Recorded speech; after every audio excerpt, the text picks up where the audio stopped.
So let me see. I have a lot of sort of like general things that people have talked about on my Instagram, and I'm happy to talk about that. I'm happy to talk about anything in the room. I think today is Sunday, so it's a summit day, so it's a little bit longer. I have a little bit more time to interact. And then also I'll just start with the first written one because I promised I would. Hi, Nicole.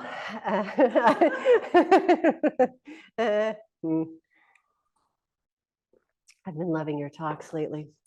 My wife and I are super inspired by your Consort book. Our sex is freaking amazing, better than I had ever imagined. So thank you for this practice and writing the book. Right now, for me, it seems like getting to the place of the totality and emptiness we get to in our sex now is on the edge of a knife, very easy to avoid, defer, delay. Remember those. This is actually a very extraordinarily insightful question because they went up to the point that we usually, that you go to, the membrane. We're all trying to avoid the membrane. You come up to the membrane, you're stuck behind the membrane. If you're really smart, you just say, this is what I'm going to do anytime I earn any merit, anytime I earn any arousal, what I'm going to do is I'm going to invest it so that when I hit the next membrane, I have the velocity to break through it, right? So you can't, I'll just tell you what a membrane, sorry, this is Nicole answer. So what a membrane feels like is it's like you're confused, or there's like the various voices that different people have. Often it's like a, like a little lost person, or it's like, fucking, I'm gonna get that, or there's, all of those voices, but it's not like that, turned on ease. It is not that. There's a kind of frenetic quality to it, and there's a feeling like you have to get somewhere and you can't get there, and like something urgent is moving you, but you can't figure it out, and you're trying every clever stratagem that you have, and you're just trying to look like you've made it through the membrane, but you definitely have not made it through the membrane, and you're in the place where it feels like everybody who's laughing is laughing at you. You aren't all laughing at the same thing, and then you kind of hate people who are laughing because you're sure that they're faking it, because if you were laughing, you would be faking it. And then then you just jump off. You just fucking jump off. Then you just go off into crazy fantasy, and then you're just in that sort of consumptive place in your mind. I'm going to make out with this person. Oh yeah, and it's just running its own thing. It can run its own shell game because there's nobody watching, and so it's just kind of doing its thing, and all of that is happening. And there's really, the feeling is like a constant negotiating. You're always having to negotiate it because you're definitely having to negotiate your persona in the world, right? You're like, how long can I keep this up where I'm looking like I'm listening or interested at all? I don't give a fuck. And then, so you're like managing that, and then like if you have really good, I don't know, what are they, makeup artists that you use, then sometimes you can manage interested. And then all of the things, and you're like in there trying to change all of the knobs and levers so that this expression looks appropriate. And then you're having to really effort to figure out what the expression should look like and when you should say, yes, tell me more. And then you're kind of going constantly like that. It's just a constant negotiation to make it through, except for every now and then you just crack and you submit. And then, but submission, I want to say, is not awareness. So then you crack and you submit, and that's when you fall into the crying pool or the sad pool or the angry pool, whatever it is, the longing pool. Wow. Somebody likes it. So so you fall over there, and then you're just kind of swimming, and you're so entitled. Somebody should come get you in the swimming, right? Because you're hurting, and people are supposed to help you. So that's the nature. That's just one of the messages. All of this is life on this side of the membrane. It never changes. Well, it changes like a merry-go-round changes, but you're always going to end up in these various places, right? And then And then finally you make it to the pinnacle, you make it to the peak, you make it to the hot spot of samsara, you know, this side of the membrane, you know, you're like, and you're just, oh God, you're getting it. Oh yeah. And it's, oh God, you know, you're like, oh, this is so good. Oh God, I don't want to come. I don't want to come, right? You know, and it could be that version throughout life too. This doesn't just mean like physical sex. This is like the entire, oh, fuck, it's so good. Except for there's that one line of anxiety that runs through it, because you know, if you actually do come, you know what happens. You take birth down at the bottom every time. And now you're depleted because you just spend all this energy on that bowl, just riding. And so you're in it now, and you're like, this time I'm not going to. This time I'm going to do something different. I swear to God, I'm going to develop a new habit. Yes, I'm developing new habits. You're like, oh God, oh God. It just feels so good. You have to, and you're and those oh gods can also be like when your habits are working. Like an oh God habit for a woman is when she's, you know, she's sending out the climax signal and somebody picks it up. You're just like, ha, you know, it's like the little, like whatever that thing is with the big long tongue that,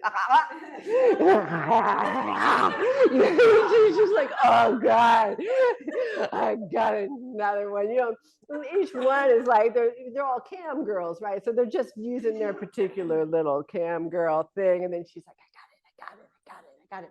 And that's hers on this side of samsara, right?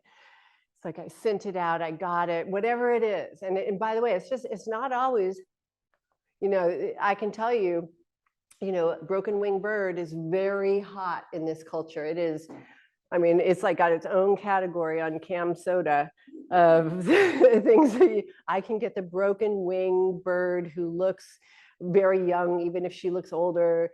You know, there's that particular window, and it's like, Daddy's gonna come fix it, baby. And then everyone's just like riding that particular thing. So they're endless. I just want to say, they are endless, and you can stay in it forever, right? Isn't that the prajna paramita? It's, you know, they're endless. The illusions are endless. The delusions are endless, as are the Dharma gates, right?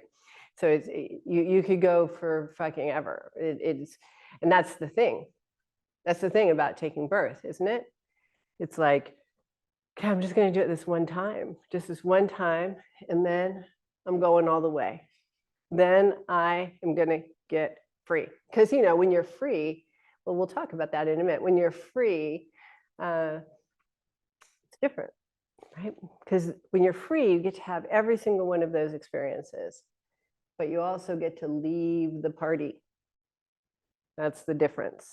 So when you're free, all you have to do is determine that you're going to be of benefit to somebody else.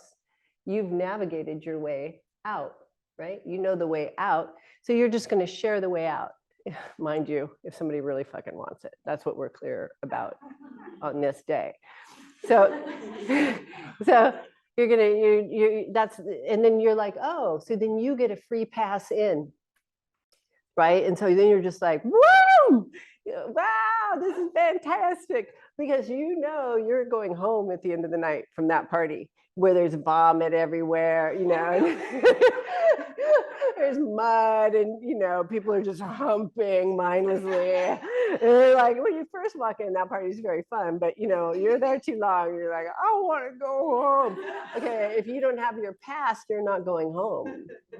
You're not going home. So that's just how it's going to be. You're just going to fucking be there forever. So I say, okay, get free. Then you get a pass in by going in with people. For lunch, you get to have your favorite dessert, which is tumescence.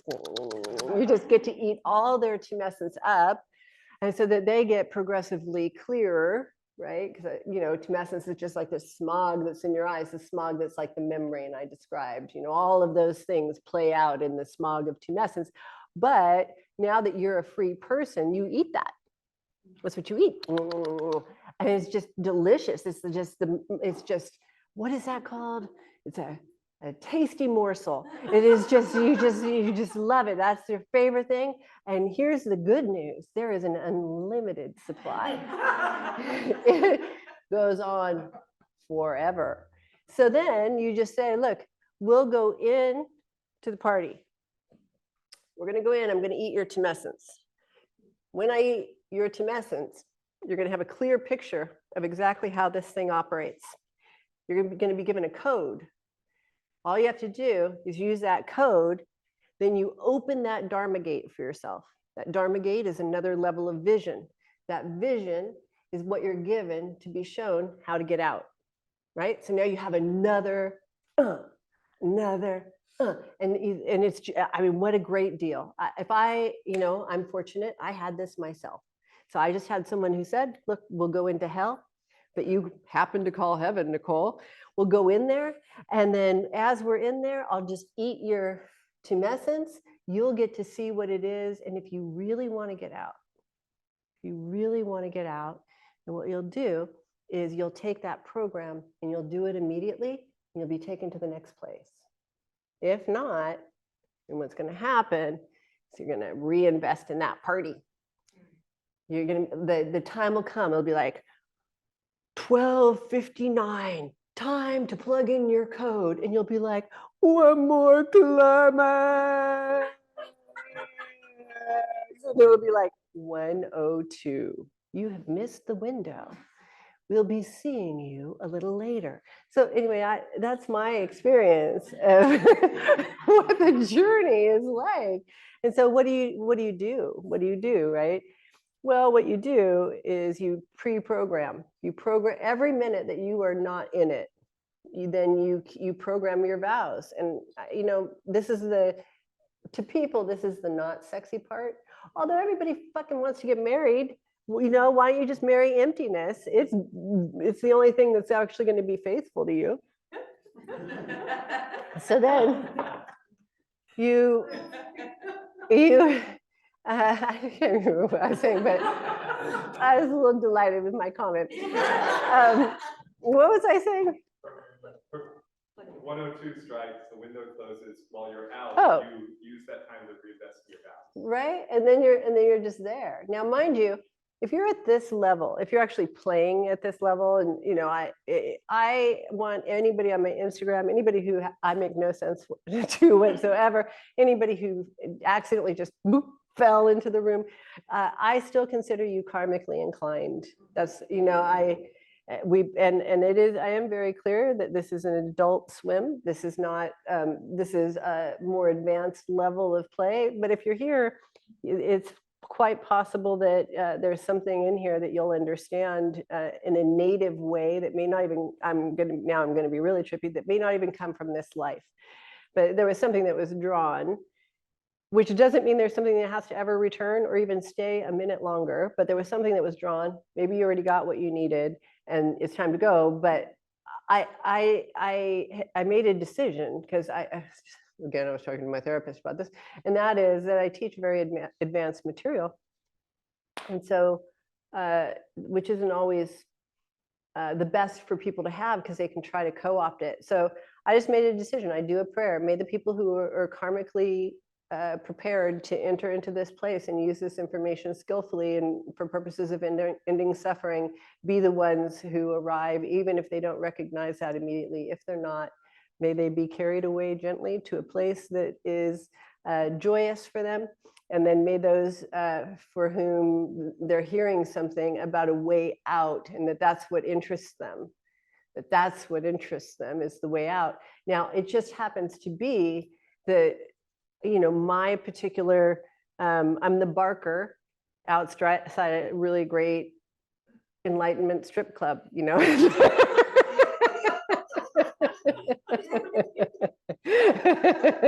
I am with Ed Brown, who says, enlightenment should be easy in the beginning, easy in the middle, easy in the end. Now, I don't think it should be easy. I think it should be very challenging. I love challenges. So just the road that I am a barker for, or what is it? Is that what it is outside? A barker outside the strip club? Do they have another name? Bouncer. Bouncer? Yeah, who's the one who's like, yeah, lady, come in, have I got a show for you? Okay, yeah. That's what I am.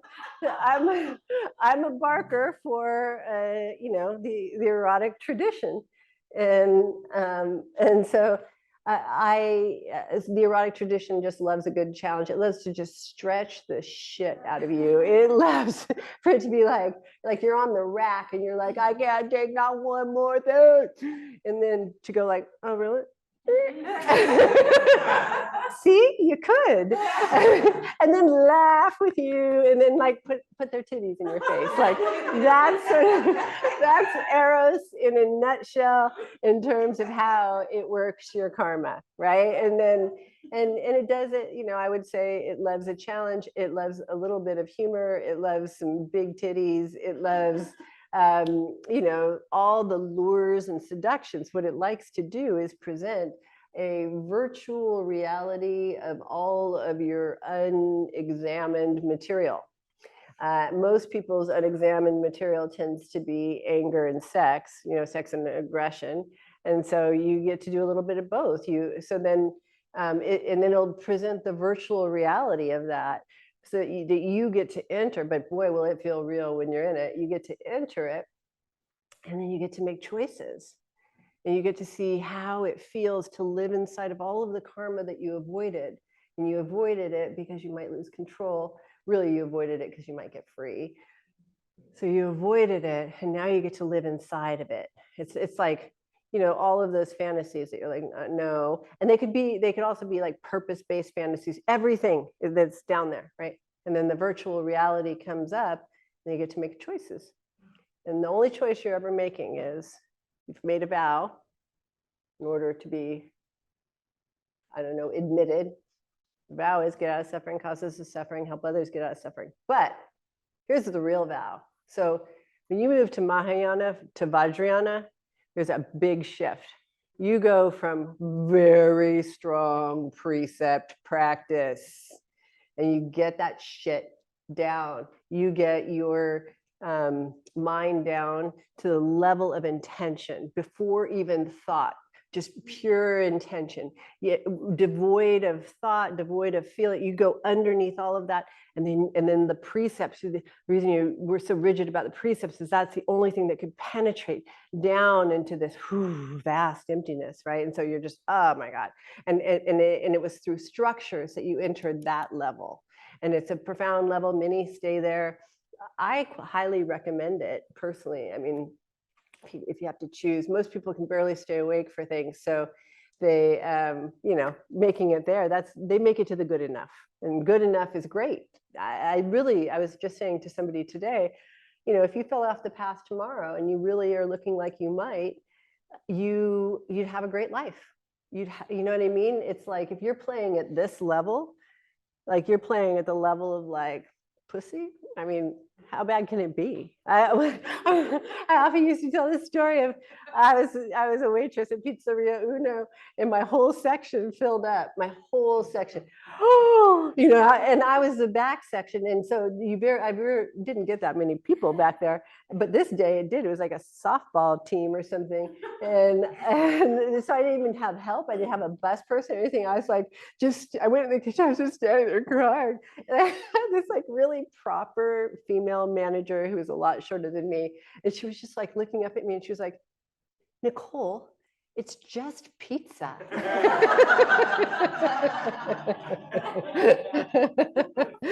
It's just a good thing to remember. If you're living at this level, it's just pussy. It's just joy. It's joy manufacturing in all these various ways for your entertainment because it loves you. And then how does it know how to manifest? It knows how to manifest by your thoughts and intentions. That's how it appears for you, right? Including your desires, all of this. And so if you want to change what manifests, and this is a non-law of attraction thing, then you just change your intention and you work with your desire, and you keep purifying and purifying and purifying your motivation, and you keep reminding yourself, like, I'd probably say in one talk alone, get out of suffering, causes suffering, help others, get out of suffering. I'd probably say it like 30 times, but that's because I'm always running it, because I can't afford to forget and get stuck at that party. I love that party. I can afford to love it, but I can afford to love it because I can leave it. And then when I can leave it, I can go to the place. Total, complete restoration, just jeweled, dense, jeweled reality that where everything even sounds warped from the depths that you're located in, and saturation, just everything is just filling, and all of those places that got depleted or a little bit dry or something like that, all of them are just beginning to fill. And all you have to do is just cross the threshold and go home. And that's just the beginning. That's just the beginning. Total sufficiency is the first thing, the first step you get on the other side of the gate. They're just like, welcome home, baby. We're so glad to have you. Here's total saturation.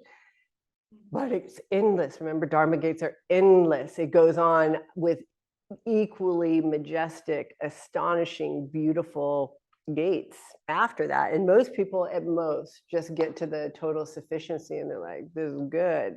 This is really good. And then they're like, I'm going to just step right on the other side into the samsara world, and I have enough of this here jeweled emptiness that I can get some pussy or some other things, whatever your preference. And then you just go spend a little bit.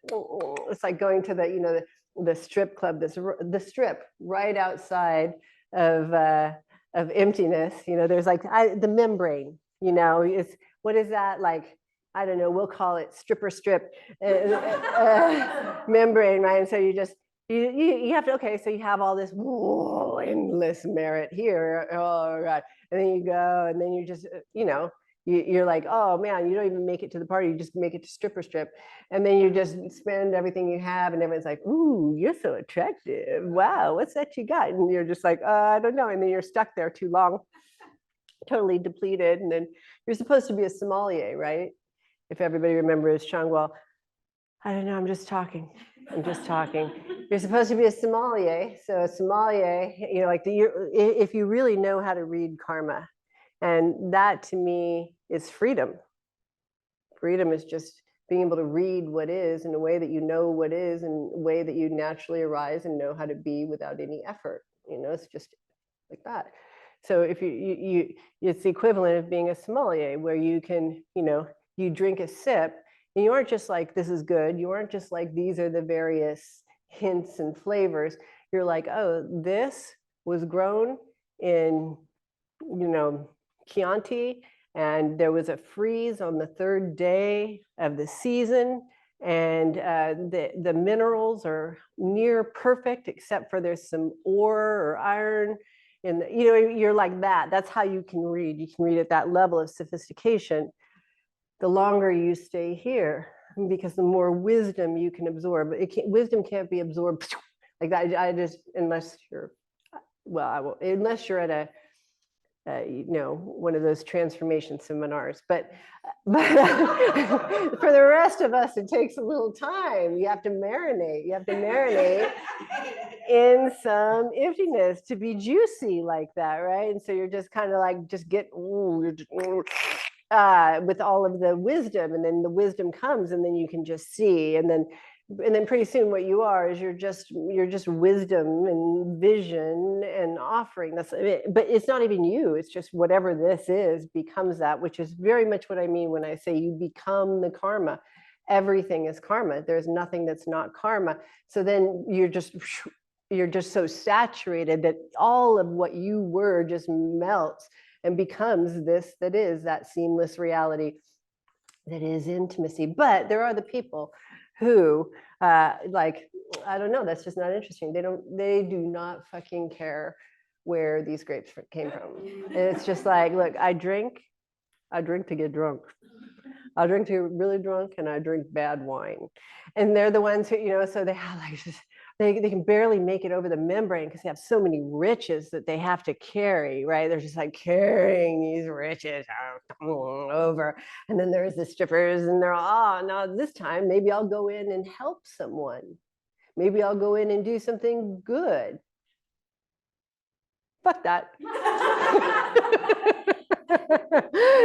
Next thing you know, our prodigal son has spent all of his riches on strip. And then, but he did, keep enough to buy, what is it called? What's that kind of wine that they would drink on Skid Row? Like a box wine or a yellowtail. Huh? Yellowtail. You're so cute. Somebody said yellowtail, which is like a hipster wine. Oh, like a jug, $5 check. It's like that. Huh? Julio Gallo. Wow, that was Julio Gallo will go with, but that isn't it. Would you say? Sutter Home. I love it. Like we're all very, what's the word? Suburban with our wine choices. I'm down on Skid Row. Our guy, Mad Dog. Thank you.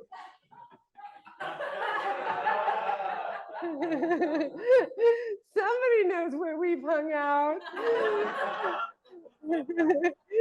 So then you're down there, right? And so mind you, when you first enter, you enter with enough wealth that you could buy everyone a bottle of very far niente.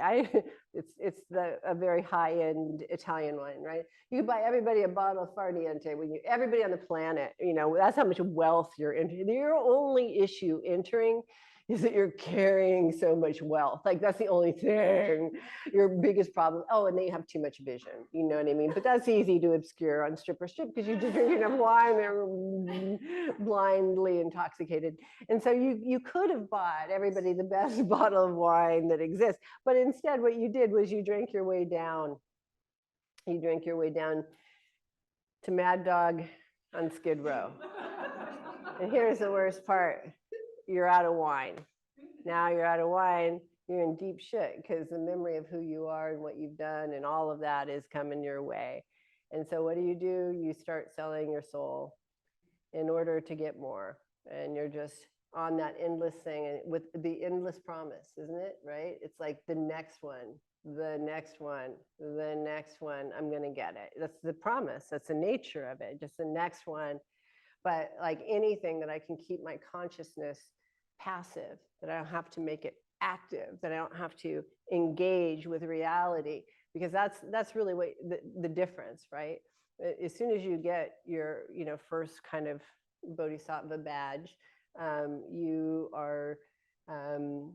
it's suggested, it's highly suggested if you don't want to go into the hell realms, that you carry your own.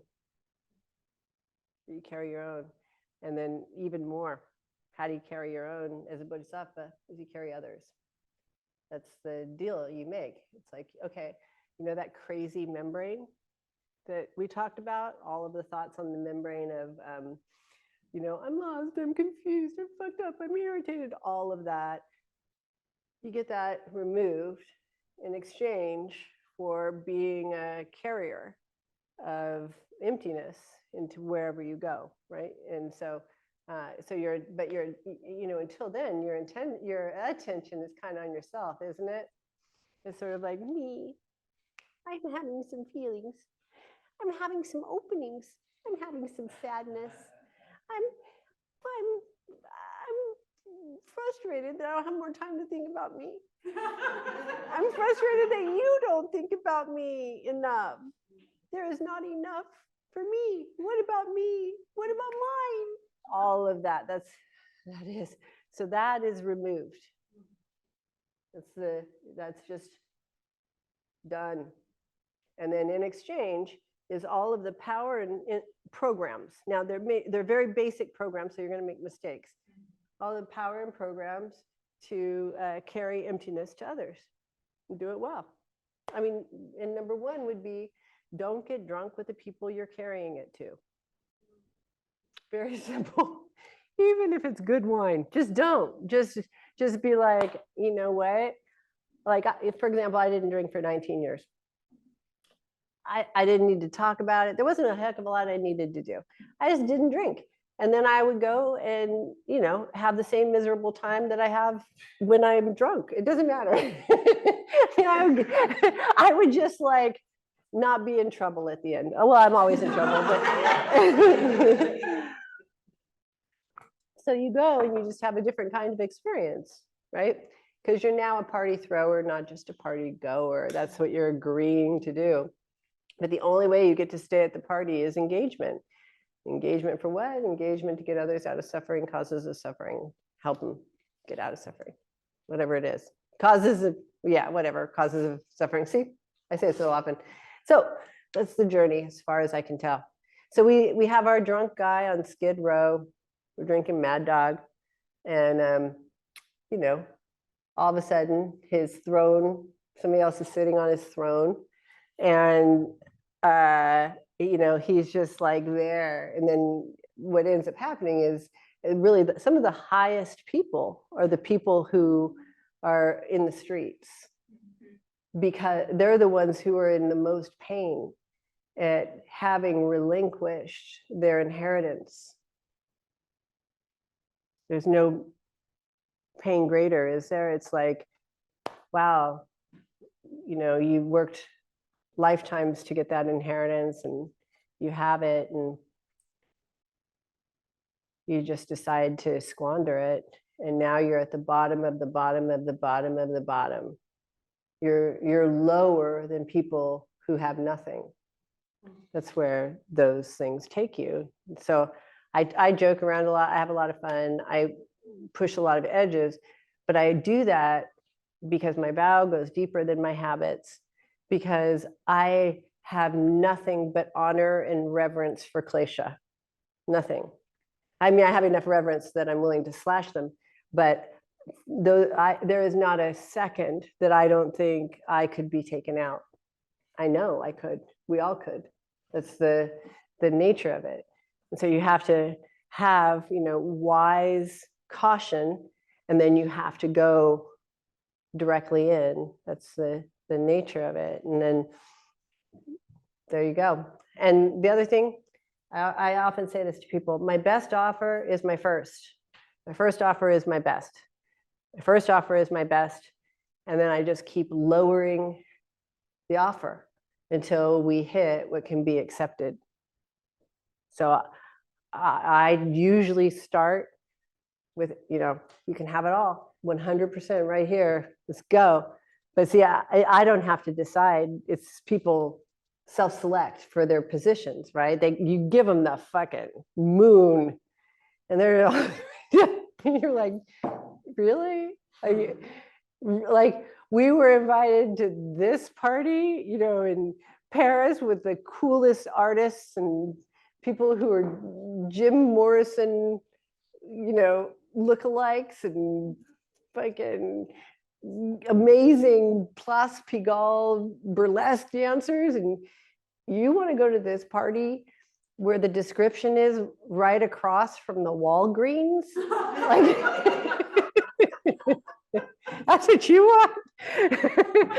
Okay, well, so it is. Remember that though. Like that place where you're like, this is too easy, this is too good. And remember that place where you miss the grind. In your mind, you know, I used to, because I was a sponsor for people who I would just say, like, whatever it is, like you want to drink, I have nothing against people drinking if losing their sobriety, that's their karma, that's on them. But I would say, see it all the way through. In your mind, have that drink. Do have the drink. Drink it. Enjoy the feeling of the drink. And then see what happens next. If it's like 7 days later and you're doing cocaine in Tijuana, in your mind's eye, maybe you don't take that drink this one time. But the most important thing to understand here is that it can't be to be good. And it can't be to will it. That's so hard to get. It can't be like, I'm going to be the best, so I'm going to do it. Or she's doing it, so I'm going to do it and beat her. Or it can't be none of those things. Those are finite world reasons. It has to be, I want freedom the way a drowning person wants air. That's how it has to be. And so all of those things that we do where we play it down, nonchalant, look cool, don't really care, that cover the fact that we're not fully extending. Does that make sense? It's like, there's that place in Bikram when you have perfect extension. You are at the very edge of what you're capable of and not over. You're just, it is like the universe just sings. And then if you're just even a quarter of an inch outside of that extension, the charge is off. And in the place of the charge, all of the voices enter. This is stupid. Nobody could do this. This teacher never opens the window. I'm not coming back here. All of those voices can only enter in the place where you're not perfectly extended in perfect charge. And our tendency is to overextend and underextend. So you overextend, usually in production, where you're earning your arousal. By the way, you can never earn arousal. It's already yours. There's no way to ever earn arousal because it's your birthright. It's already who you are. And then there are those who are underextend and they live in expectation or entitlement. And so they just expect it to be given to them. That's great. Nobody can ever give it to you.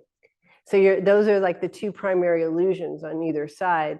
And you just have to keep remembering, stay in arousal no matter what, stay in arousal no matter what, stay in arousal no matter what. That's the only thing that will get you there. Your awareness is the only thing that will get you there. Nobody can get you there. And you can't work your way there. There you go. That should help a lot of people. I think that's good. What do we have?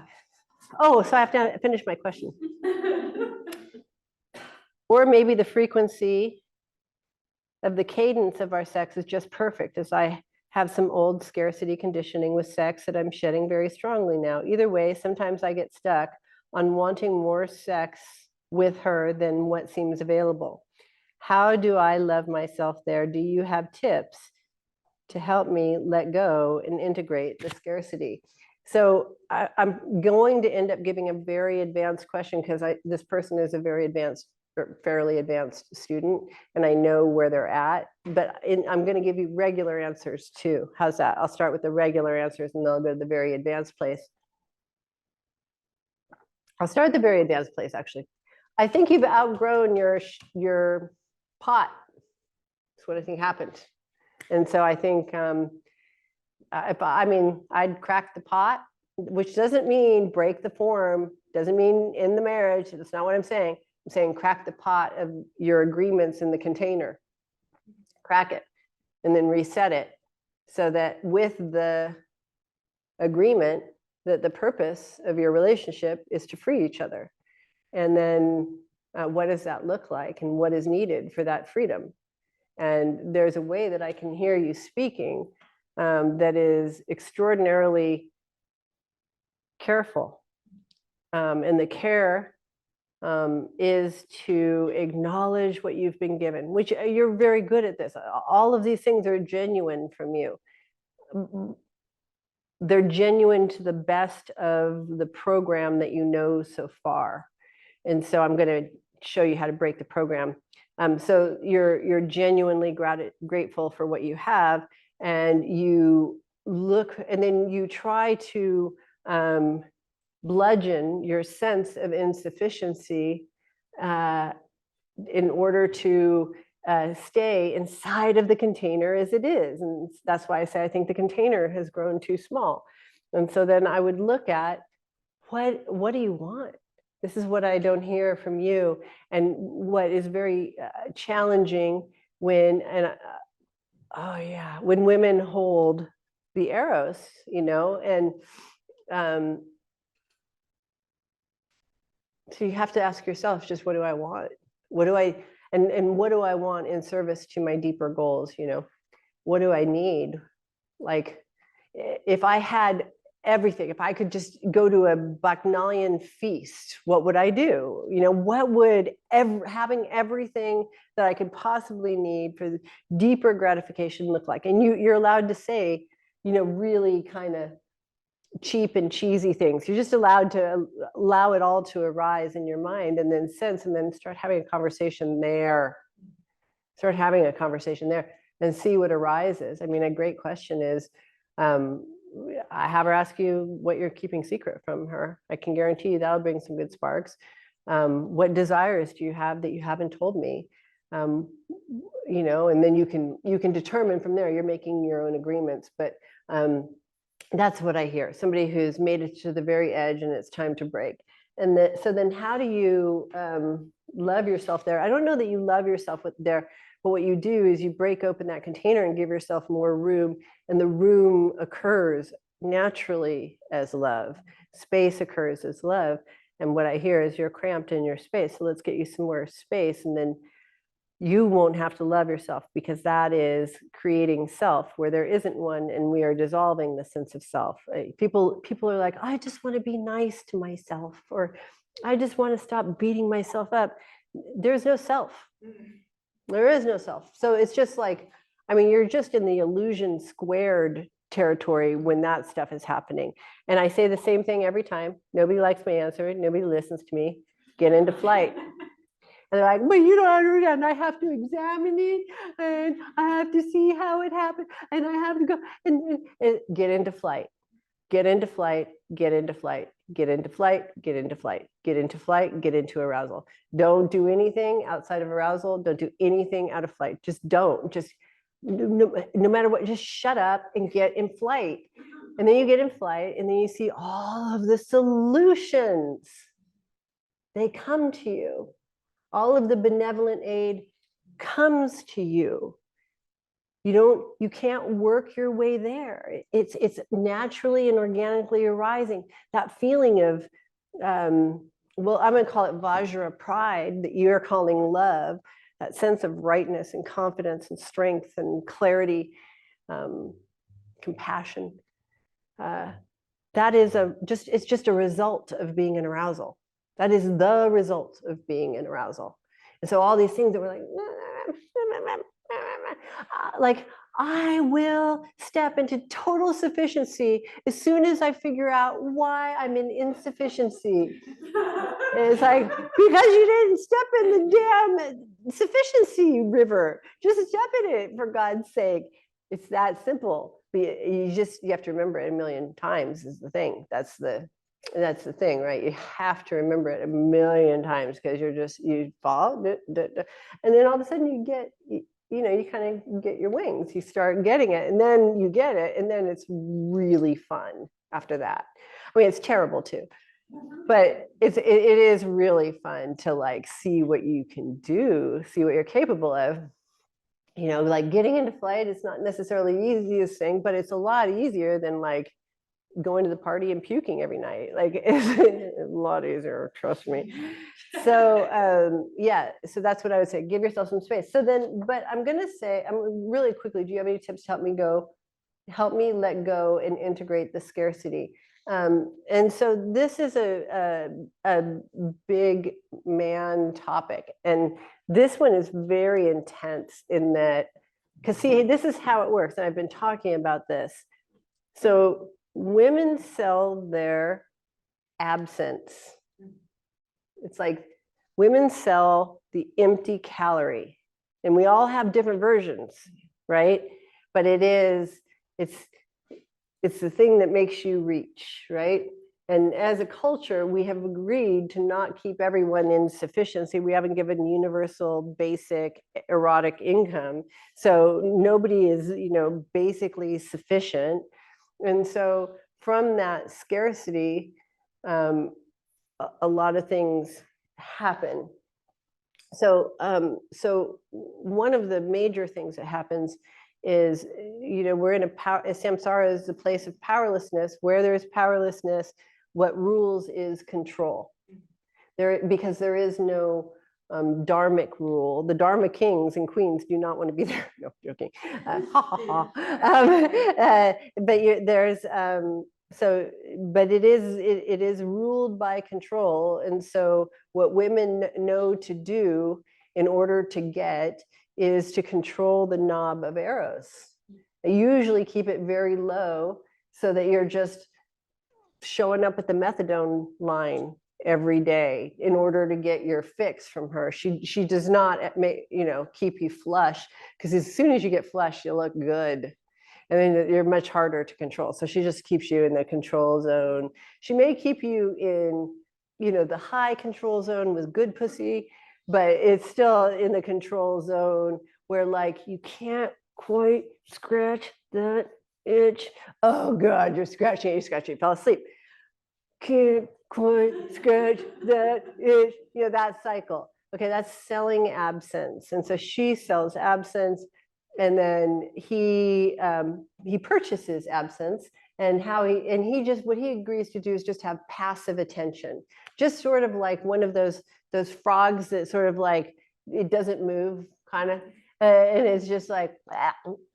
And it's just like hoping to get something. That's sort of like how the man's attention in that environment is. It's hoping that something will catch his attention. Does that make sense? And so, there's a whole series of lures and bait that catch a man's attention. Good girl next door. Oh, God, it would be so hot. And usually it's all based on, just a second, I have to look at the algorithm really quickly. It means something about you if you can get a lot of, right? So whatever that is. So he's like doing his thing to get the lot of, and then she's doing her thing to make it seem like a lot that's nothing. That's the empty calorie, right? So baby, you're getting everything here. But really what you're getting is like this empty calorie that's like, what is that?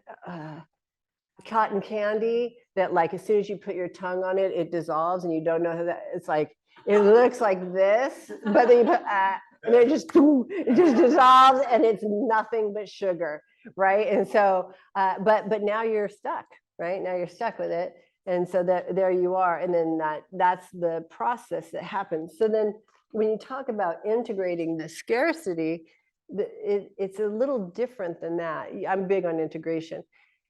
But what it is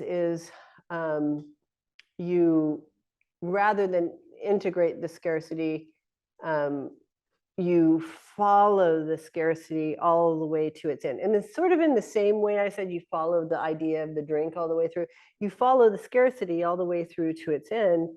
And it's so wonderful because at the end of scarcity, if you keep going, go through the threshold, keep going, is emptiness. So you're good. Just follow it. Keep taking it all the way through the humiliation, through the shame, through everything that it means about you. You're not wanted. If you were fuckable, she would blah, blah, blah, blah, blah, blah. All of those ideas, just keep following it. You're never going to be a man. You're never going to understand these things. You're always going to, whatever it is, follow it, and it'll take you to emptiness. And then you choose to stay in emptiness, and you don't have to integrate anything at that point, because the scarcity itself becomes the road to the endless fullness that is emptiness. Mm-hmm. And then, see, but this is the part that we don't talk about, and this is the harder part. This is what and that is that, that we have a culture where,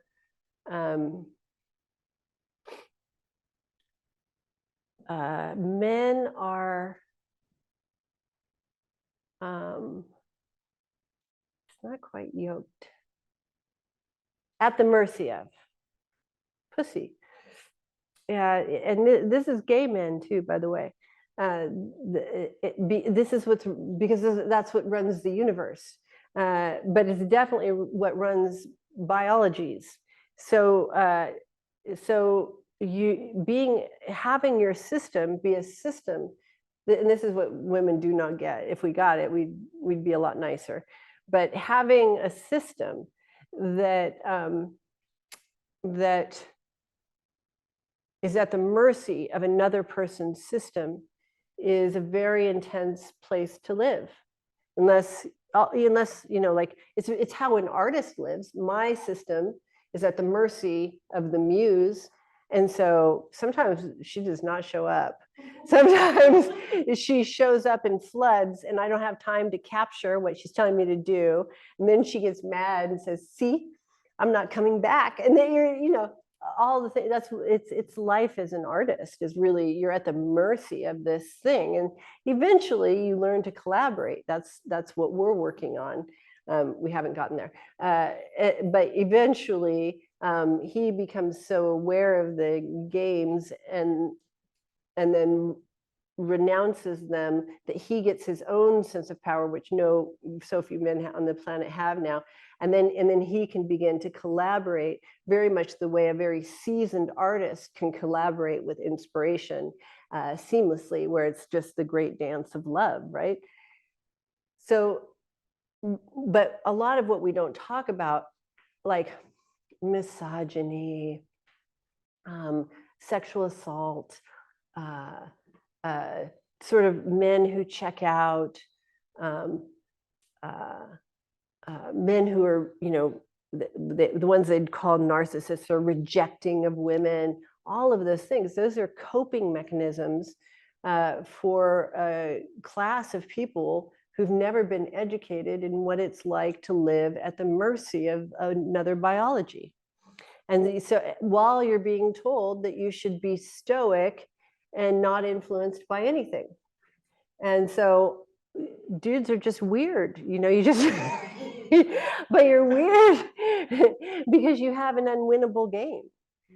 And so but unless you're here, then you have a winnable game. So if you aren't winning, you're a loser. So, but it is a very challenging game because you're at the mercy of somebody who's only selling cotton candy. And that's what tends to happen for men, is they realize they were hoodwinked.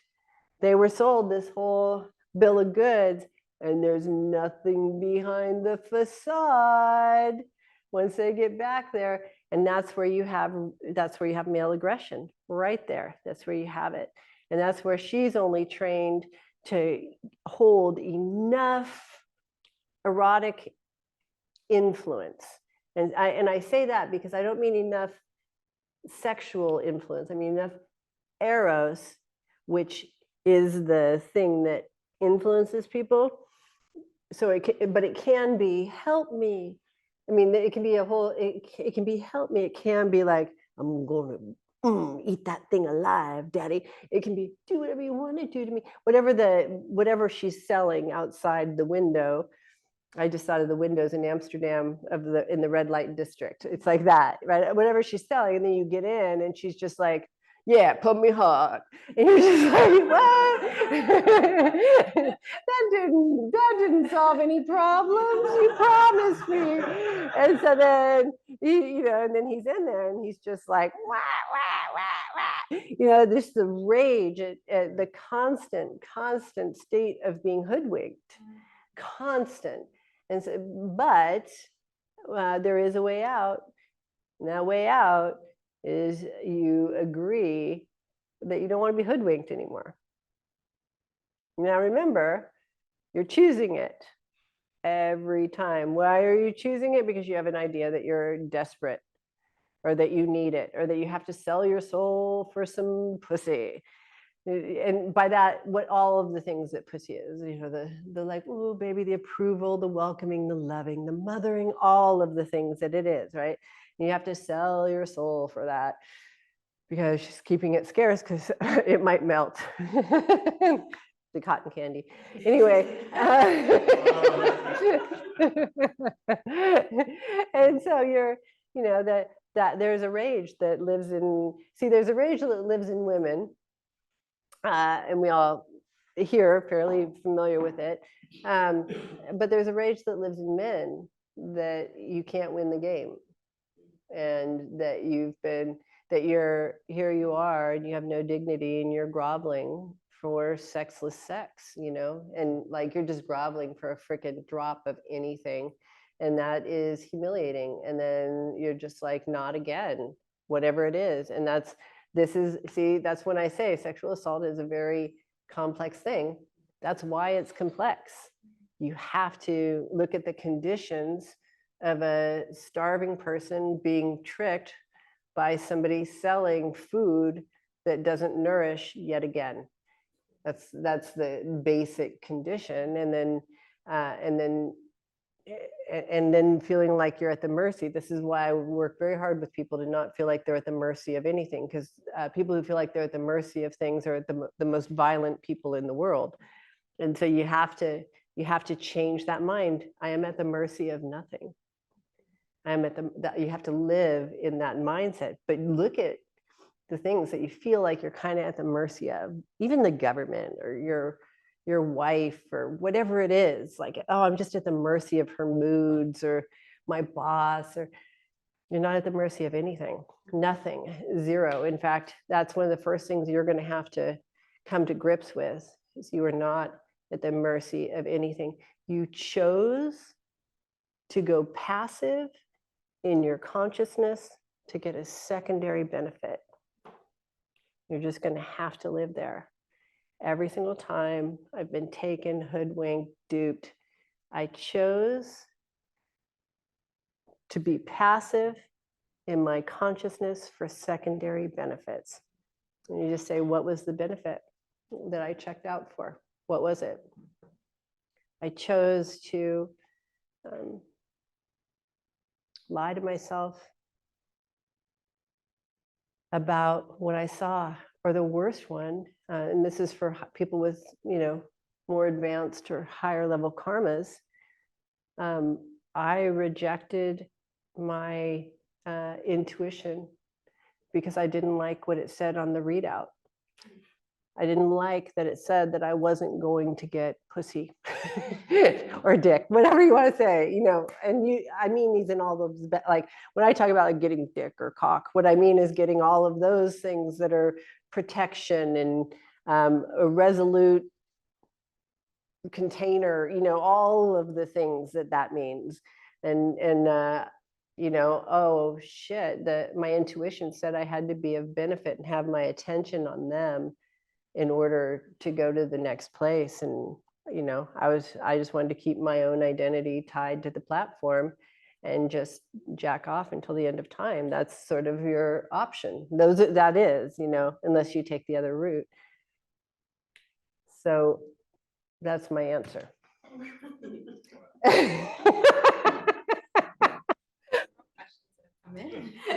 We'll start with Carrie. I have worked for a long time of dissolving as much conditioning as I can in my relationships, saying honest truths, front loading on who I am. I'm now in a relationship, and through these talks have been feeling a next level opening on ever being able to rely on building a foundation with someone to create a life together. How do you make more permanent decisions that don't take you out of flight? It feels right at the edge of my next door to open. Would love any thoughts you have. Yeah, this one, I have to do my disclaimer and just say, I don't sell finite relationships. That's not, I'm the worst at them. I mean, I'm just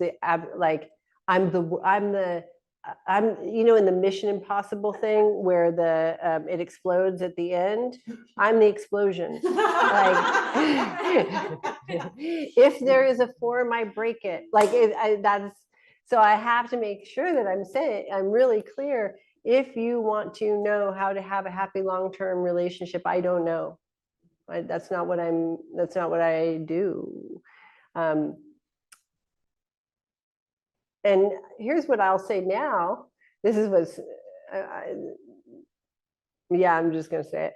And then as you get more advanced, the reason that you don't have happy long-term relationships has nothing to do with you. It has to do with the fact that so few people can stay in flight. So then you actually don't have long-term relationships, not because you aren't successful, but because you are successful at the only thing that matters. And you just keep losing your hot lovers. They just fly out down to Skid Row and you're just there. flattering, but you don't mind because you're flying. That's really what I am saying. So I say that to say, I don't know.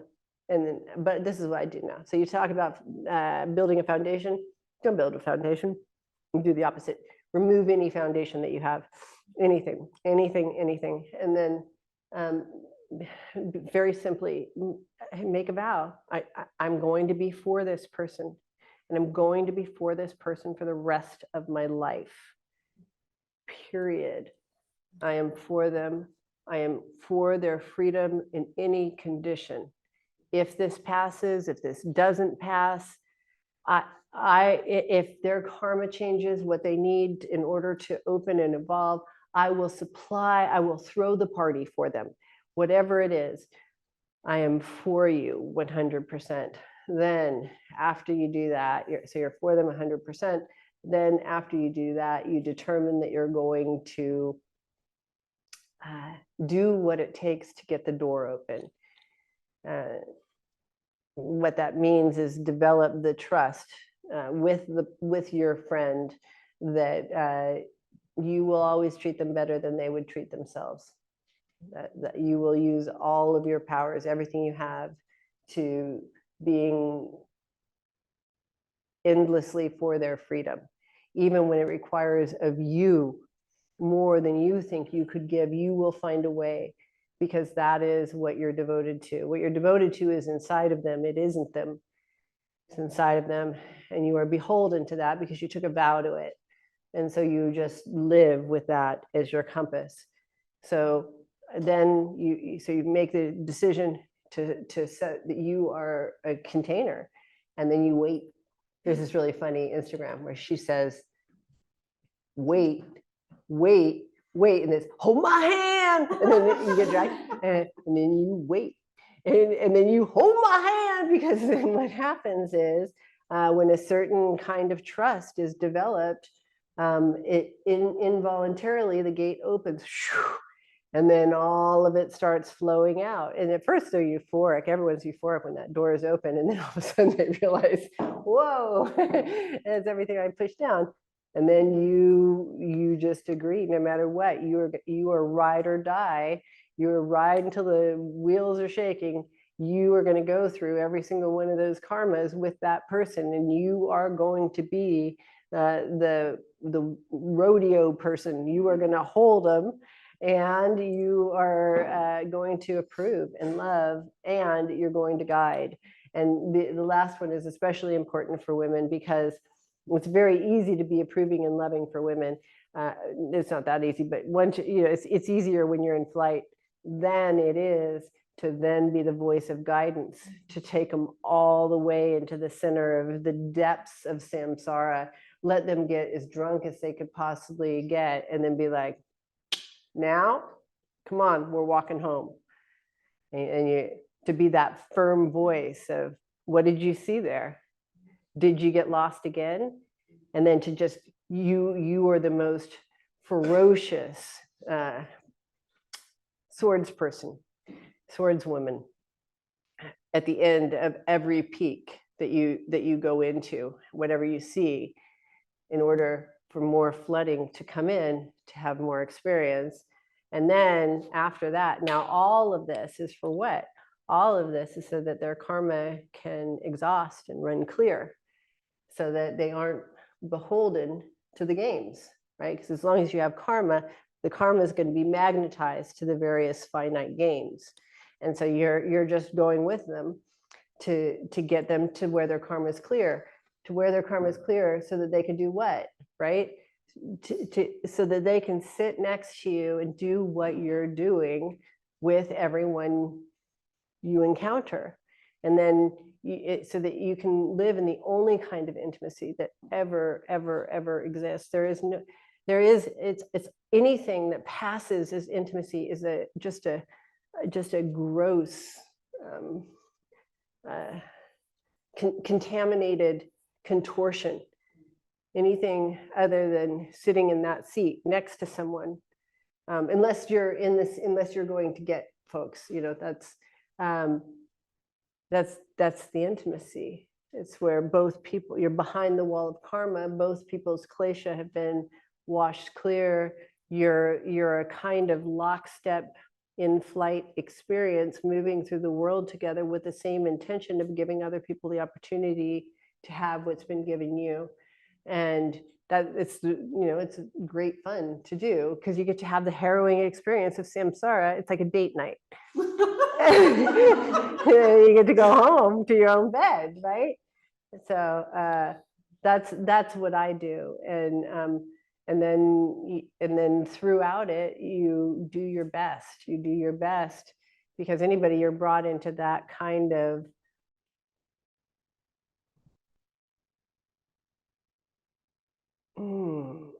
that very particular expression of relationship, that very particular expression of relationship with, you're only brought into that with people who have karma with you. You have shared karma. And so, but people, when they're filled with klesha, they can't see their karma.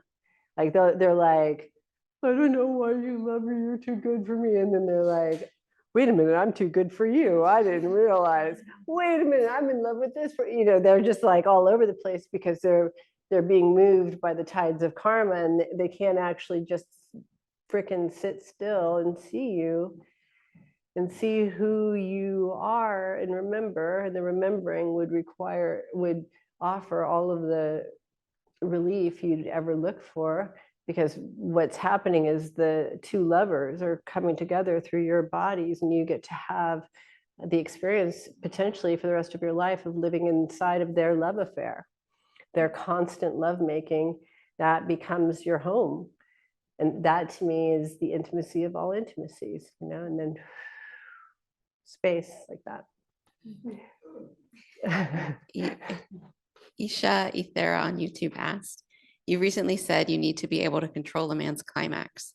Can you talk about what you will do with that moment when you sense him on the screaming edge? I turn my energy down. So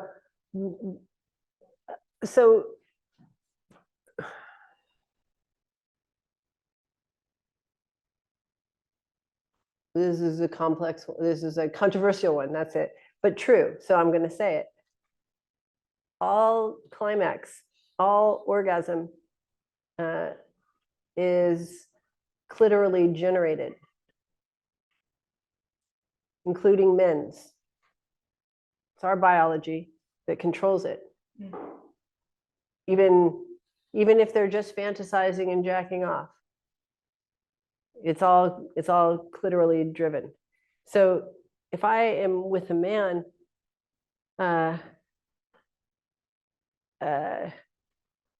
his whole ride is determined by my raising and lowering of the frequency. He has a certain window. He has a small window where he can like push through harder or something and get it, or but for the most part, 98% is I'm controlling the energies. So then, for example, most men are climax addicted, and so you want to wean them off of it, not just have them go cold turkey, or it'll turn into aggression.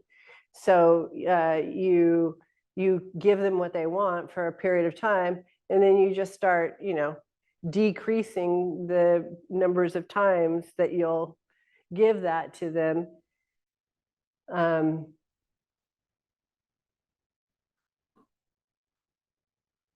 then they become a lot easier to work with. Their orgasm itself becomes a lot more pleasurable and tameable. And then you begin to work with that in various ways, because a man's climax is held together by every experience of climax he's ever had before, every fantasy that he ever had before. So you're having to deactivate those prior fantasies that are holding the drive in place. So you're having to put them in virtual reality experiences of it, and then you're having to detox them some. And it's a kind of titration that you're doing.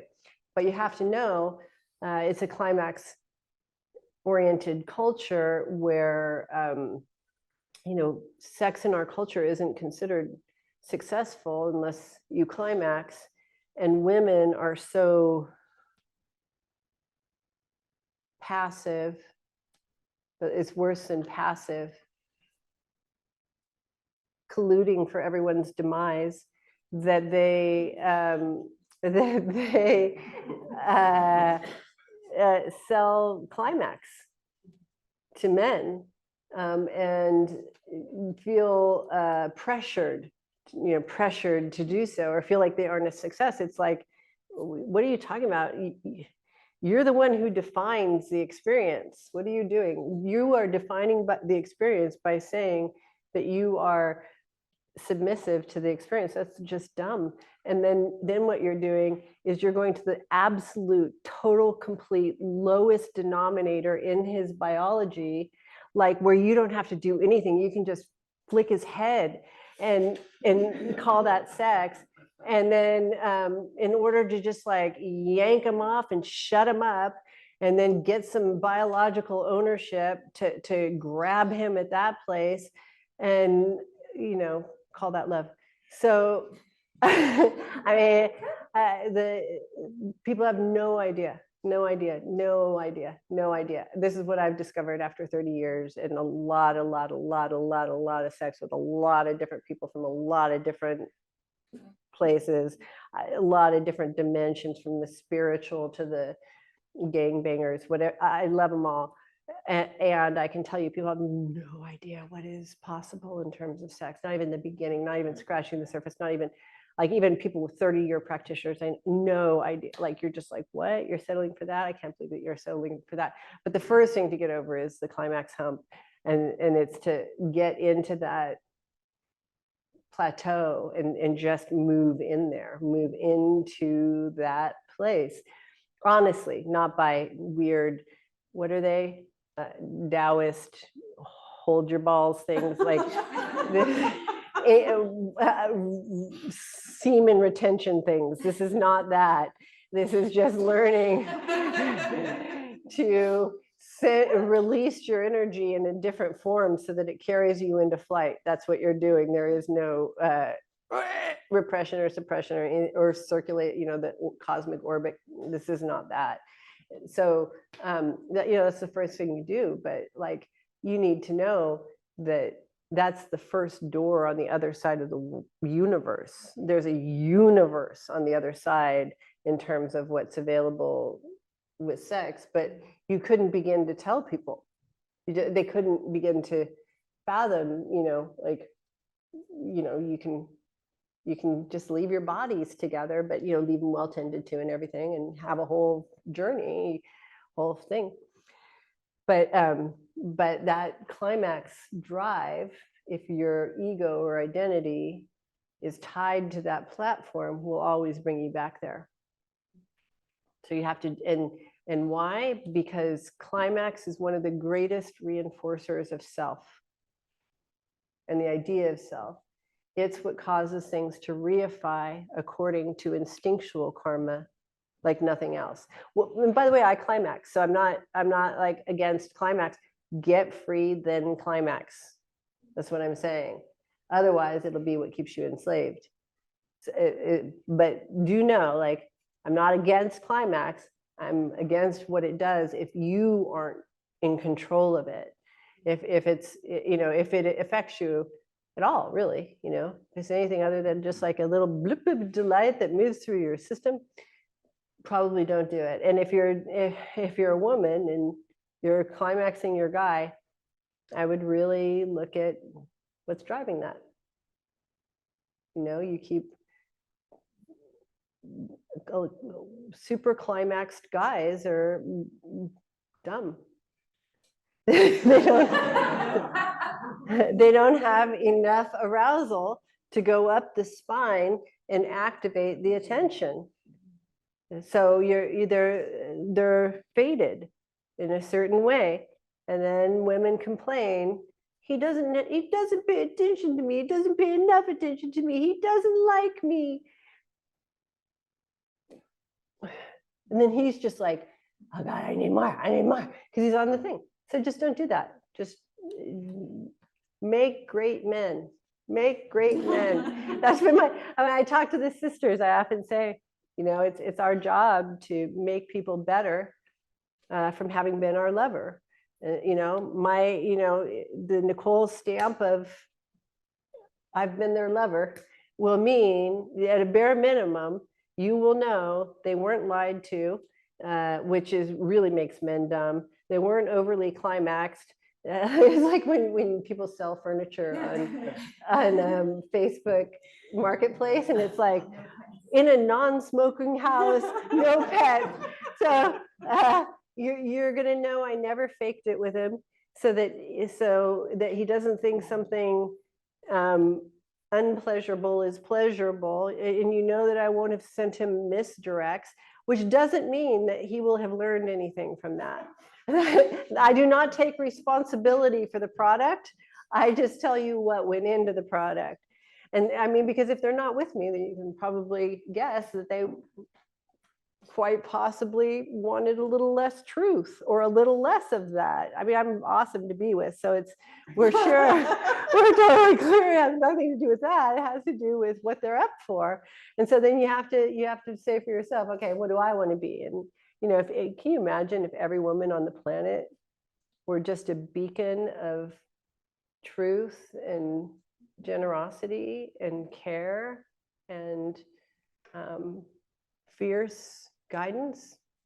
Like, first of all, what we'd be like, then what the men on the planet would be like, who don't live in a constant series of misdirects, dragged around by their scarcity balls. Like, it would be and then after all of that, then we complain about that men are misogynists.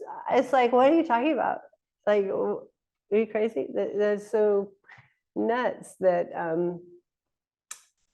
that you would starve somebody and then say they act like a starving person. I just don't. That's just crazy to me. So I'll answer another question. Annie asks, I would love to know how to stay in your arousal as a woman and feed men without falling into any kind of romance. How to stay neutral while allowing yourself to follow the impulse. Brilliant question. I love this question. I love this. I don't know if you have any kind of Buddhist practice, but that is very equanimous, neutral, balanced question that has me believe you genuinely want an answer.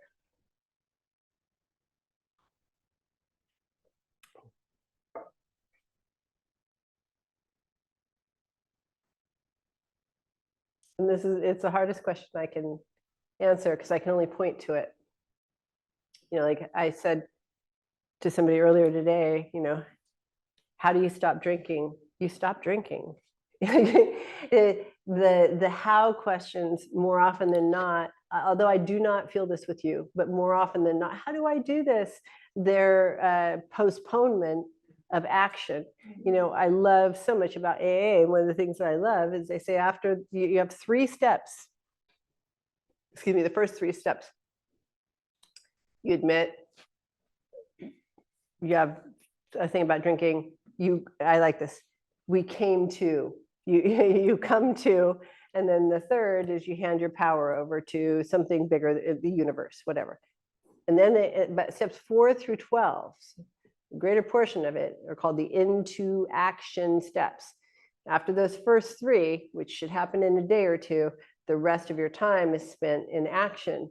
And so there's a little bit of guidance for how to get into flight. The rest is, or arousal. The rest is figure it out. I mean, the rest is really like, how do I turn on here? How do I turn on to this? How do I turn on to this? Well, you can know that the only thing that's ever not turned on is your sense of self, your false sense of self. That's the only thing that's ever not turned on. So and do you know what I mean by, you probably know what I mean by turned on. Okay, so then you just look at what part of the false sense of self is activated right now. And then you do everything in your power to play with it. That's just what I do. I turn it upside down. I have humor with it. I do the same thing with my writing. You just treat it like a precious, interesting, curious thing that you want to understand, and you develop a relationship with it. And this is with the whole of your life. You're developing this relationship of like,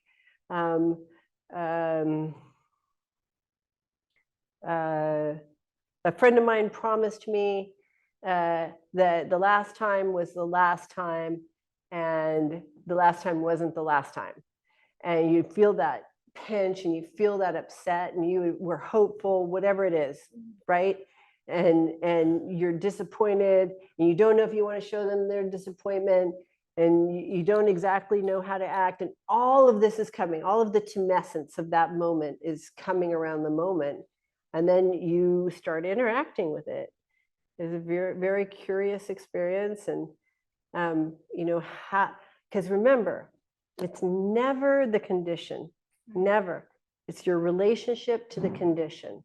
That's your question. How do I change my relationship to this particular condition so that it's turned on? And the condition can be sadness, betrayal.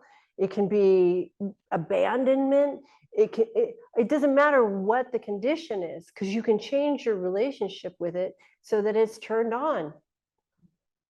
Like for example, the way I say, I just have, my vows are deeper than my habits. So then I just figure out a way to use everything in service to my vows, which turns it on. So you can get the worst situation. I'm indicted. I have a really bad situation that I'm living inside of. It is not good. How do you turn that on? How do you find it? Well, first thing I did was I looked at my vows. Okay, my vows are to get out of suffering, causes of suffering, help others get out of suffering. Second thing I did was I looked at, who's gone through this, who's like me, and how can I make their world better. Third thing I did was I visualized what I would need in the worst case scenario of my vision, and then I developed aid for people who were in that position. So no matter what, I'm feeding that part of my soul that's located inside of other bodies. That's what turns us on. And so, generosity gets a really crappy reputation, because if people put it under the duty, ethics, and morals category. Generosity has nothing to do, like when people are like, oh, more billionaires should be generous, for their own good, not for you. Their money has nothing to do with you. That's your relationship with their money. That's crazy. They should do it for themselves in order to have the certain joy that generosity brings. But oh my gosh, if they can't, I have compassion for them. That's the right relationship. So, but generosity is always a good way to stay in flight, is really what I'm going to say. And I'm going to be really clear that what generosity is your happiness. It isn't doing for people. It is, you are just a joy bumblebee, just spreading it wherever you go. That is what we consider generosity, because the world is most deficit in joy. Because if you bring joy to people who are without positive conditions, they then have the inspiration to develop those conditions. Everyone needs some conditions. There's a certain amount of financial security, food security that everyone needs, period. But after that, and then, yeah, like that. So how do you stay in flight? Those are the basics of how you stay in flight outside of the experiences. I'll tell you this one last story, and then I have to go. My friend is on this. I have this friend, Steve, who used to teach Qigong. We taught Qigong. Steve, my friend is here who knows Steve. And so you're a circle, and you walk in that circle, and you're walking behind each other. And so you're walking, and you have to feel your feet on the ground. You have to feel your heels, your arches, the pads of your toes. You feel it. You make sure you get as much conscious as possible as you're feeling your feet. And then all of a sudden he says, tap that ass. And then everyone has to move really fast. And you have to try to tap the ass in front of you while keeping your attention on your feet. And you see how much attention you can keep on your feet. And he says, okay, slow. Go back to the methodical programming. And then you notice from the emergent information of whether or not you could keep attention on your feet, and how much attention was clear in the flow part of it. You notice, and then you reprogram. Okay, I noticed that my heels, I didn't feel very much in my heels. Okay, I'm going to put extra attention as I'm programming into my feet. I'm going to put extra attention there so that when we tap the ass again, that part is enlivened. And you just keep doing that endlessly until really at the end of the day, you can feel your whole feet. Your attention can be in two places. It can be in tapping the ass, and it can be in your feet solidly throughout. And so that's the kind of programming that we're doing, is that slow and flow practice. So I gave you really good slow practice, and then in flow practice, you're just in there, right? You're just in there with your obsession, your jealousy, your gripping, your territoriality, your disgust, your, your hope, your fear, your con artist, your tendency to use people for what you want, whatever. You're in that, right? And you're like in flight. That's your video game that you're inside of. And everything that you did before is what you rely on in order to stay clear there. That's arousal, when you're in the arousal phase. And can you stay clear there? Or do you just freaking get knocked out every time? That's the question. Well, if you get knocked out every time, you didn't program very well when you were in the slow practice, right? Because you totally lost sight of your feet again. Again. And so you determine next time you get back in slow practice, you're really going to focus this time. And then lo and behold, what happens is, after a period of time, you have that dual track attention, and it's seamless. It's all one. You don't have to focus on it or concentrate on it. And so when you're in flow practice, then you just do your best. Then you just try, for example, I think I told you all my very private information that at the bell of climax, I focus on it. I have a teacher that I focus on. I just light that up immediately, and I try to have the most vivid, stable, clear image of that face that I could have through the entirety of the process, because climax is where we go the most unconscious. And so I'm determined to have my highest conscious, most stable conscious, most vivid consciousness be in that place. That is what that experience is dedicated to. Yeah. So anyway, so in high duress times, my attention is trained to have that visualization. You can do your own thing, but anchor your attention to something that symbolizes where you want to go. Make sure your attention is anchored, because you don't want it to be that something caught your attention. You are not the fly, you are the frog.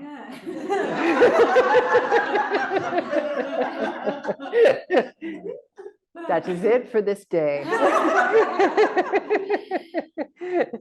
Thank you so much. We'll take some reflections. You can go ahead and raise your hand on Zoom. Oh, and I'm going to say one more thing. Yeah. This is one more thing I want to say.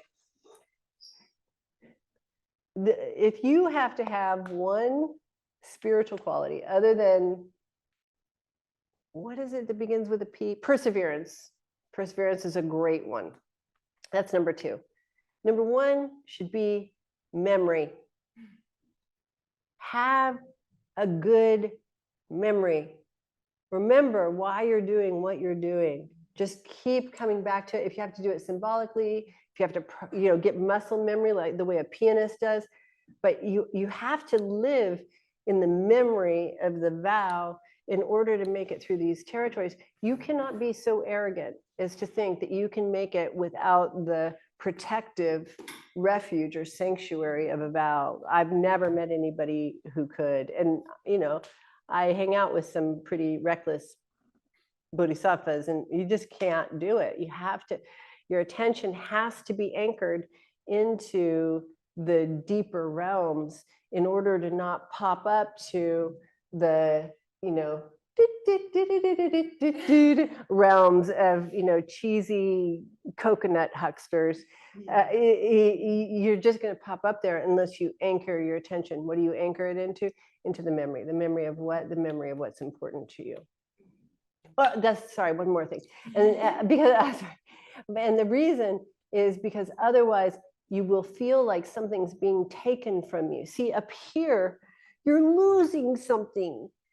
You're losing your independence, you're losing your freedom, by not doing these things that you're just jonesing for, like the climax or whatever. I'm sacrificing my climax for my spiritual awakening, or whatever it is. But if you just stay down here, then all the things just float over. You get to blip in them, blip out of them. It doesn't matter. You don't lose anything. You're just living in basic sufficiency and joy. And then you can just enjoy the things up here, but you keep them anchored here. How? With your memory. Okay. All right. We will start online, and then I know we have a few people in the room. We'll start with Chelsea Thomas. Hi, Nicole. I just want to say thank you. These last few weeks have been the most engaging and complex practice that I've ever had in my life. And you just lay the most beautiful maps. And I cannot seem to just put my attention anywhere else. I'm just really enjoying it. Ah. Thank you for answering my questions when I asked. Oh, truly my pleasure. I love watching you. I see you online. So I see the choices that you're making and the evolution that you're going through. And I see, everyone toys with the easy way or the real way. And I watch you toy and then go with the real, toy and then go. And then your brand or your presentation is becoming more rich and more saturated. And that deep, deep, deep bodhisattva or caring heart of yours is not rising to the surface to sell yourself to anyone. You're actually developing a depth where people have to come to you, and then they have to be vetted because they want the real. Yeah. We'll go to Matthias. Remember to not buy finite relationships. Isn't he so good? What did I say today, Matthias? Thank you, Nicole. Thank you. Lindsay. Mm-hmm. That was fantastic. I want to use you used a word yesterday or the day before, good bad. I feel like that talk was good bad. It felt like yeah. There has been this swamp monster opening inside of me this last week, and I think I feel like you keep reminding me, and in this talk that I want to collapse, but I don't want to collapse because it's too much. I just want to collapse because I'm afraid of what she wants. But in following that fear, it begins to dissolve and it starts to become fun. And you're like, oh, these things that I thought mattered so much, they're so much more flexible than I thought. So thank you. So then my thought is,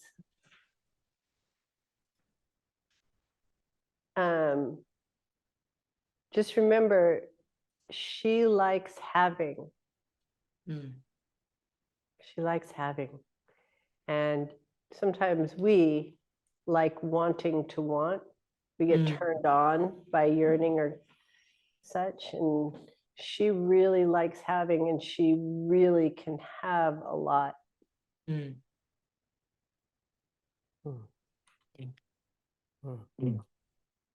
you. And then we'll go to Melody in the room. Hello. Hello. I feel so nourished by this talk, and there are points throughout where I just felt my breath gets so much deeper, and like my lungs are just filling up, and I feel really good. Oh, that's nice. Yeah, Oh, thank you. you know, there's this mantra. You know, I don't know if you know Prajnaparamita, but I love it. And there's this woman who's on this raft and she's doing the mantra and she's standing on it and she's pushing herself with this thing. And there's all of these cherry trees that are around her and these dark wood structures. And when you said that, when I looked over, that was the exact.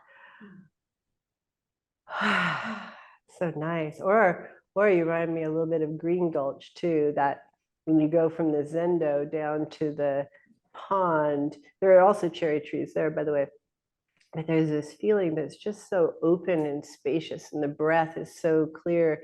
You didn't realize you'd been holding your breath until that clarity comes, and then it just begins to open. And then it's that feeling of anything prior that was kind of a burden or a weight, it's just gone. And then it's like, it feels like you received something, but really it was just that something was permitted to emerge in that space. You know what I mean?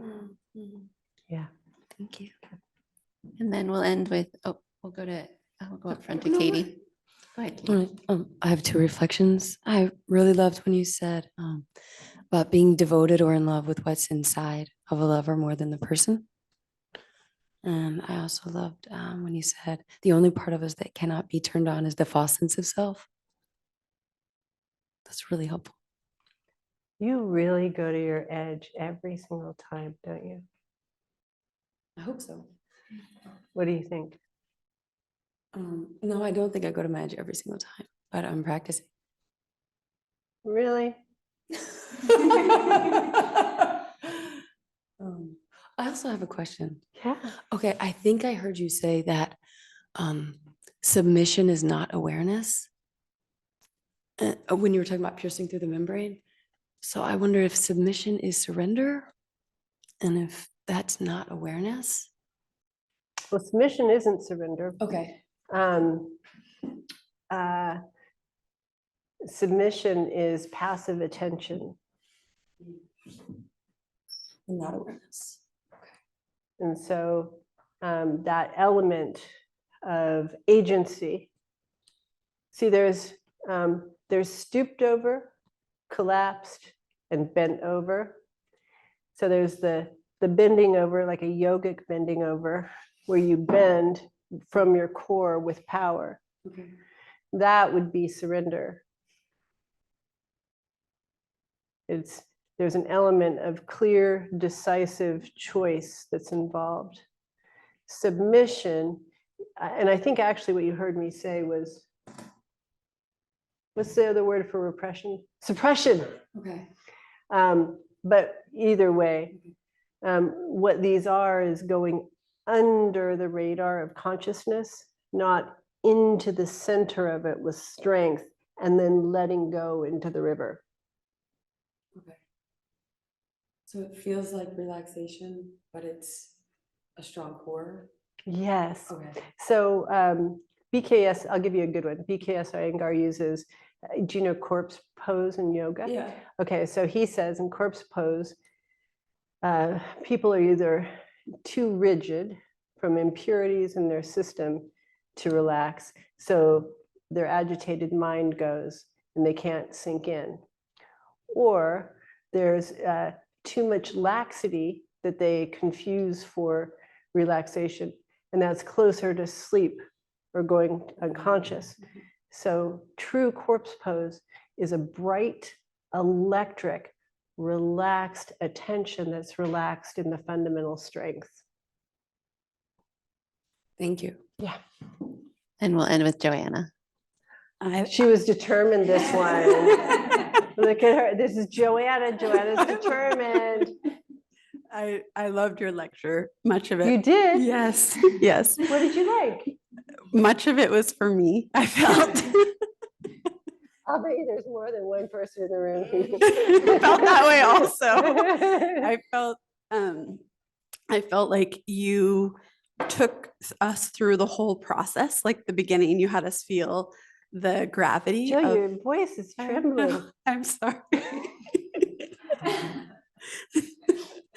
What you had us Your feel cheeks are flushed. I know. If you were close enough, you'd see sweat. It happens every time. But I feel like you had us feel gravity and of passive attention. And that's, I think, someplace where I woke up in the lecture where I was like, oh, I have passive attention in certain places. I had this experience recently where someone had a climax and it was like I wasn't conscious of it. And I was like, oh, it was unconscious. Like I had passive attention and wouldn't stay with. And therefore then like see the gravity. And then throughout the lecture, it was like all of these places where I would be like, you failed. You're never getting past the membrane. You know, like my mind goes That's like passive that. attention. My mind goes like that. And then it was like, no, you can turn on anything. Like you can turn on anything. And I just felt myself having this like more erect, awake body of like, oh, just be conscious there. And then you ended with like, the word spiritual. And I was like, oh, this is what we always talk about. This is spiritual, is actually like experiencing it instead of theoretically That's right. saying that's how I am or that's how I'm not, but like actually experience it and meeting myself there and then like coming back time and time again. Yes. That is why I think, I think that spirituality is much of what we know. It is one of the most dangerous things on the planet because people just buy these products that you could hang your consciousness in and go passive. Oh, you just hang it on these precepts and just do these precepts and you don't have to be around for it. Or, we have the work program as well. I subscribe to that one too. Yeah, and you just do these, this certain production thing along these metrics of success, and you don't have to be conscious of it. You just follow the steps. That to me is a sin. Anything that is used for purposes of having passive attention is a sin. And so there are many sinners in spirituality and religion, if that's your metric, which it should be. Anyway, okay. Yeah, Thank you for the lecture. Oh, am I good? That is all Oh, for yeah. today. Yeah. Oh, did I have anything on Instagram? Oh, we got a few. Let's see. Maybe not. I love Nicole's laughing Lady Buddha today. I could feel her speaking to the one who knows, who laughed a lot, even while my conscious mind sometimes retreated to confusion. I'm taking away following scarcity all the way to emptiness. I like that. Is that even real? Aneka sent that in. All right. I think tomorrow is me and Omari. Is that right? Tomorrow should be me and Omari at 1 o'clock Eastern Standard Time. All right.